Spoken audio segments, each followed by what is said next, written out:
నా ప్రభువు నాతో ఉన్నాడు అని తెలుసుకున్నాడు. దేవుని బిడ్డలారా, పోతీఫరు భార్య యోసేపును బలవంతం చేసినప్పుడు బైబిల్ చెప్తూ ఉంది, యోసేపు దేవుని యొక్క బిడ్డలారా పొరపాటును కూడా కాంప్రమైజ్ కాలేదు. నాతో పాపం చేసినట్లయితే సింహాసనం నీకే అన్నాడు. నీకేనింది.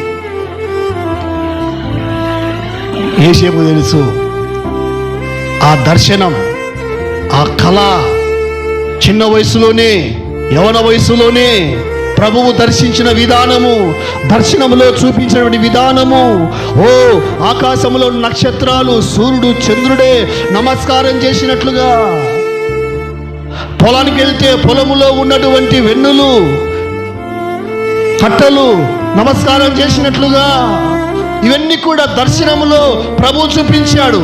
ఇవన్నీ కూడా గుర్తుపెట్టుకున్నాడు.